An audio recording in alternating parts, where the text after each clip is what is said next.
두려움 첫 번째 시간입니다. 오늘도 하나님을 경험함으로 인해서 하나님을 좀 더 알아가기를 원합니다. 사람마다 두려움을 갖고 싶은 사람은 전혀 없어요. 그렇죠? 도리어 두려움을 좀 내어 쫓기를 원하는데, 그러다 보니까 우리가 살아가는 동안에 이 두려움은 내 삶의 발목을 잡는 경우가 있습니다. 과연 두려움은 어디서 왔을까? 그렇게 고민도 되지만, 반면 성경은 의외의 말씀 또한 있어요. 아니, 의외라는 말이 이상할 수도 있습니다. 왜냐하면 우리가 믿는 하나님의 말씀은 진리니까요. 그런데 의외라는 말을 썼을 때 도리어 두려움을 가지라는 말씀도 있습니다. 이와 같이 같은 의미에서 볼 때 근심하지 말라, 이 말씀도 있지만 성경에 보면 근심할 것을 또 이야기하는 의외의 말씀도 등장을 해요. 같은 단어인데 어떻게 이렇게 다른 의미가 있을 수 있을까? 쉽게 말하면 대상이 누구냐에 따라서 달라진다는 거예요. 예를 들자면 우리가 일반적으로 쓰는 칼이 있지 않습니까? 그 칼은 우리의 삶을 유용하게 쓰는 도구란 말이에요. 그러나 반면 잘못된 용도로도 사용되는 것이 칼입니다. 그래서 우리는 더더욱이 성령을 의지해서 날마다 하나님 말씀을 깊이 묵상하고 그 말씀의 온전하신 뜻이 무엇인지 깨닫는 것이 중요하다라고 우리가 강조하고 있어요. 즉 분별하자는 거죠. 온전히 분별을 해야 된다. 그럼에도 불구하고 우리의 삶을 돌아보면 그렇게 삶이 호락호락하지 않습니다. 여기서 호락호락하지 않다는 것은 언제든지 그 분별함이 약해질 수도 있다라는 거예요. 세상은 상상 이상의 아이디어가 뛰어납니다. 그리고 차고 넘치죠. 마치 그들이 세상을 이끌어가는 것처럼 보여요. 그렇다면 그 사람들이 두려움이 없을까? 바로 이 점입니다. 세상이 주는 두려움은 상상 이상의 아이디어에 목숨을 건다는 거예요. 인간이 가지는 그 두려움은 그 이상의 아이디어를 가짐으로 인해서 두려움을 없앨 수 있다라는 그런 마음의 생각들을 가지게 됐다라는 거죠. 그러니까 예를 들자면 그 어두움의 두려움을 없애는 방법이 무엇일까 했을 때 밝은 조명들이 발달해 왔습니다. 그렇죠? 또 이동을 한다든가 여러 가지 불편함들을 해소하기 위한 그 두려움을 없애기 위해서 교통이 발달해 왔어요. 그 외에 수많은 두려움을 극복하기 위해서 수많은 발달이 일어나는 것을 우리는 알 수 있습니다. 그러나 그것으로는 두려움으로부터 자유하지 못하다는 것을 한계죠. 그 한계를 인간 스스로는 인정할 수밖에 없습니다. 즉 내면적인 두려움을 외적인 노력을 통해서 그 두려움을 조금이나마 사라지게 하겠다는 것, 기대감이죠. 그런 현상들이 지금 일어난다는 거죠. 그러니까 두려움은 불확실성에서 오는 감정의 변화를 얘기합니다. 도리어 두려움이 둔한 경우도 있겠죠. 이 또한 경험치 못한 데 대한 그 무뎌진 감정이라고 할 수 있는 거예요. 그러나 그 두려움이 담대함으로 옮겨질 수 있는 경우가 있다면 외적인 이런 장치들이 도리어 모순이라는 증거가 된다는 겁니다. 따라서 우린 두려움의 대상을 바꿔야 될 줄 믿습니다. 세상이 주는 두려움은 도리어 그 두려움으로 인해서 인간으로서의 삶에 누리는 그런 풍성함을 갖지 못하게 모순된 그런 모습을 보인다는 거죠. 반면 하나님의 말씀이 주는 그 두려움은 그 두려움으로 인해서 참 인간다운 삶을 찾아가는 정체성을 발견하는 그런 지혜를 얻게 된다는 거예요. 오늘 본문이 이 점에서 참 두려움에 대한 정의를 말씀하고 있다는 것을 우리는 주목해야 됩니다. 요한일서 4장 1절에서 3절. 사랑하는 친구들이여, 많은 거짓 예언자들이 지금 이 세상에 있습니다. 그러므로 모든 영을 다 믿지는 말기 바랍니다. 그 영들이 하나님으로부터 온 것인지 아닌지 시험해 보십시오. 하나님의 영을 알 수 있는 방법은 다음과 같습니다. 어떤 영이 말하기를 나는 예수님께서 이 땅에 사람으로 오셨음을 믿습니다 라고 얘기하면 그 영은 하나님께로부터 온 것입니다. 그러나 예수님에 대해 이렇게 말하는 것을 인정하지 않으면 그 영은 하나님으로부터 온 것이 아니며 그리스도의 적으로부터 온 것입니다. 여러분은 그리스도의 적이 오리라는 말을 들었을 것입니다. 이미 그는 이 세상에 와 있습니다. 아멘. 우리가요, 생각의 전환을 가질 필요가 있습니다. 오늘 이 시간에 생각의 전환을 가질 시간으로 여러분 여기시길 바라요. 누군가의 지배를 받는다는 것은 그 지배의 영향을 받고 있다라는 거잖아요. 근데 곰곰이 보면 인간은 누구의 지배를 스스로 인정하지 않아요. 그죠? 지배받는 걸 불편해한다는 거죠. 그런데요, 그게 모순이라는 거예요.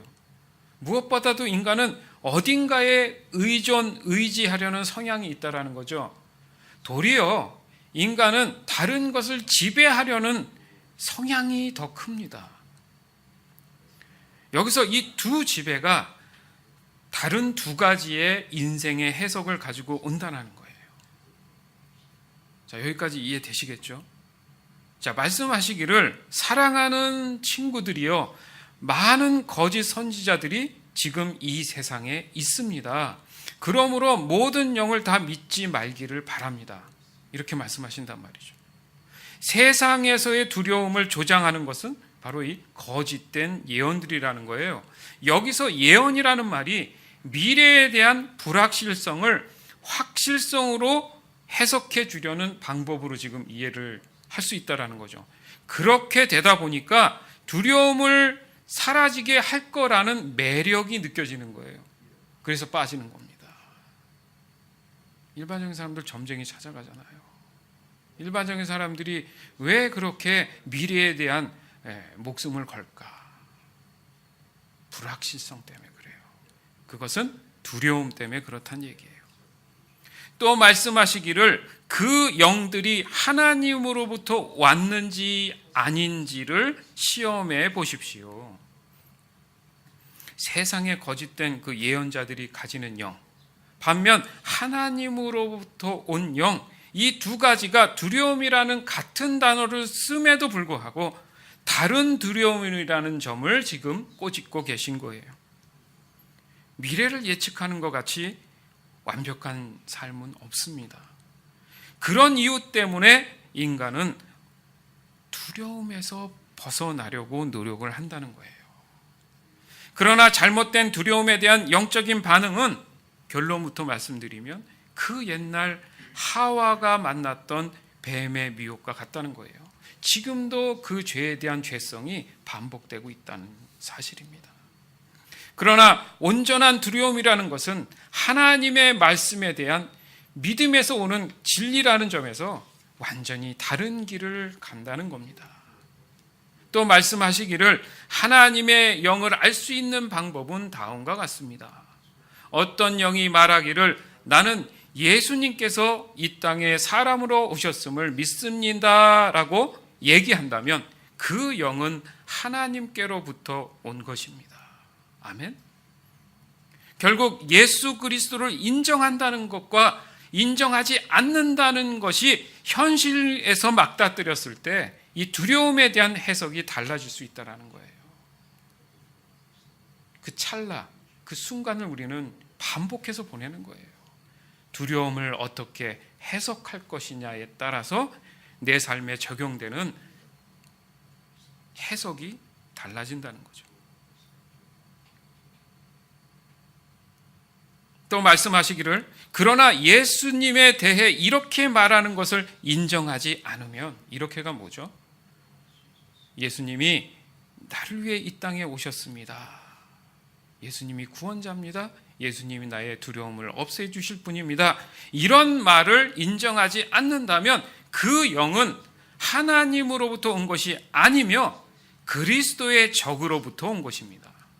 그러면서 여러분은 그리스도의 적이 오리라는 말씀을 들었을 것입니다. 그러나 이미 그는 이 세상에 와 있습니다. 그리스도의 적이 이미 와 있습니다.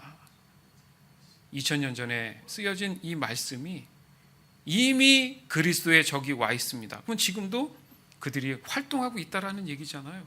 그렇죠? 그리스도의 적이 우리 삶 가운데 잘못된 두려움을 지속적으로 권하고 있다면, 그 사실을 내가 순간 알게 된다면 그거 얼마나 끔찍한 일입니까? 잘못된 길에 내가 들어서 있는 것을 인식하지 못하니까 두려움에 대한 혼돈이 있다라는 거예요. 하나님으로부터, 예수 그리스도로부터 조금이라도 멀어지게 함으로써 사망의 두려움으로 살아가도록 만드는 것이 그리스도의 적, 사단이라는 거예요. 나의 생각과 마음을 잡고 조여들게 해서 불확실성을 마치 확실성 있는 것처럼 만들어간다는 거예요. 그래서 자꾸 조바심이 생기는 거예요. 왜 안 되지? 왜 안 되지? 불안하게 만든다는 거죠. 즉 두려움에 대한 잘못된 정의를 끊임없이 심어주고 있다는 것입니다. 그것이 때론 힘든 삶의 현실을 가지고 그들은 잘못된 기회로 삼게 만든다는 거예요. 우리가 알아야 할 참 두려움은 하나님을 아는 것인 줄 믿습니다. 하나님의 전지전능하심을 경험으로 아는 것으로 하나님의 그 영광이 내 자신을 압도하는 그 순간에 느껴지는 그 두려움이 있어요.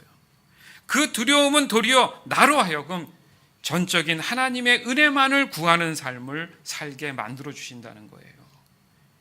여기까지 가면 이제 지혜를 얻는 거죠. 그러나 그것은 속박도 아니고 구속도 아닙니다. 마치 착각이 들게 하는 것이 그거예요. 하나님 안에 속해 있으면 로봇처럼 뭔가 이렇게 붙잡힌 것처럼 느껴진다는 거죠. 그것에 대한 두려움을 과연 누가 줄까? 그리스도의 적, 사단이 준다는 거죠. 그렇지만 그 안에서도 우리의 인생은 충분히 누릴 수 있는 풍성함을 하나님께서 배려해 주시고 은혜로 주신다는 것을 성경은 반복해서 말씀하고 있어요. 결국 우리는 누구에 속해 있느냐가 문제가 된다는 겁니다. 요한일서 4장 4절에서 6절. 사랑하는 자녀들이여, 여러분은 하나님께 속하였으니 이미 그들을 이겼습니다. 왜냐하면 여러분 안에 계신 분이 세상에 있는 어떤 자보다 위대한 분이시기 때문입니다.